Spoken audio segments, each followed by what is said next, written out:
उद्देश्य बन जाता है। उद्देश्य बन जाए तो ब्रह्मचारी हो, उद्देश्य ठीक हो, एक बार पढ़ लोगे, 1000 वर्ष अगर जीवित रहे, कभी भी पूछ लो, बात आ जाएगी उसके दिमाग में। अब नाना प्रकार की क्रियाओं से ब्रह्मचर्य का नाश करे, अपने उद्देश्य का नाश करे, फिर यही बातें होती जो आप कह रहे हैं। कक्षा 9 पढ़े, व्याकरण नहीं पढ़े, शास्त्री नहीं पढ़े, कहीं दूसरी जगह ऐसे नहीं गए कि बैठ के सत्संग सुन के और सीख के बोल रहे हैं, तो भगवद आश्रित हो जाओ बस। अब आप खुद समझना हमारी बात को, आप खुद अपना नाश कर रहे हैं। ब्रह्मचर्य का नाश वीर का नाश, जीवन का नाश है। ब्रह्मचर्य अगर सही है, आपने किसी तरह इधर उधर, तो ये प्रश्न ही नहीं रहेगा।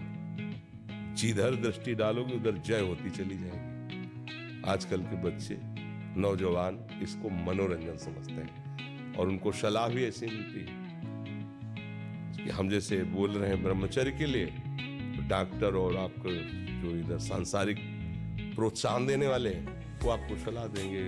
हमें तो अंग्रेजी को शब्द नहीं याद है, फ्रस्ट्रेशन।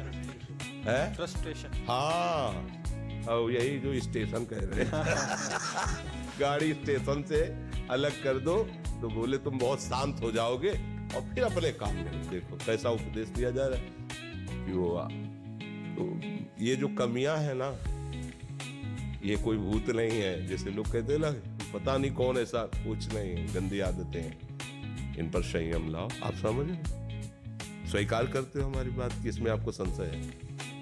हाँ, तो आप देखो, हम आज ही सत्संग में बोल रहे थे, हमारे रक्त का स्वभाव है ऐसे, जैसे कट जाए ना तो उसका स्वभाव थोड़ी देर में गाढ़ा होने की कोशिश करेगा। यदि कहीं फ्लो वाली नस कट गई तब तो आपको वहाँ डॉक्टरी की जरूरत है।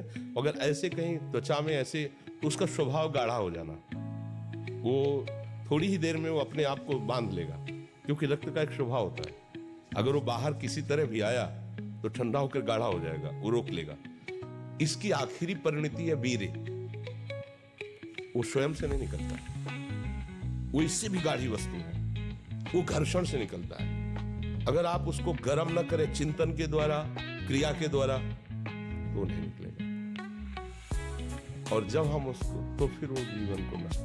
प्राय इस पर बच्चे ध्यान ही नहीं देते कि ये कोई मार्ग भी है। और परिणाम क्या होता है कि वो संसार में, जिसे डिप्रेशन कहते हैं, मानसिक रोग से ग्रसित हो जाते हैं, क्योंकि इसका परिणाम यही है।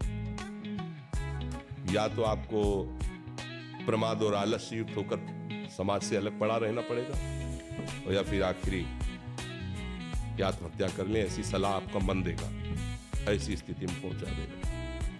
इसलिए हमें लगता है जब तक ब्याह न हो तब तक ब्रह्मचर्य से रहो, ब्याह भी हो जाए तो संयम से रहे। ये जीवनी शक्ति है, किसी के साथ खिलवाड़ नहीं करना चाहिए। पढ़ाई लिखाई वो कैसे तुम्हें बताए, अभी आप छेड़ना मत। जैसे लोग कहते ना, मैं बहुत परेशान हूं, कुछ करता नहीं हूं, ऐसा हो जाता है वैसा हो जाता है, तो आपको हम बता रहे रक्त का स्वभाव है जैसे, तो इसकी आखिरी परिणति है वो वीर। उसका स्वभाव नहीं है बहना, उसका स्वभाव ऐसा है।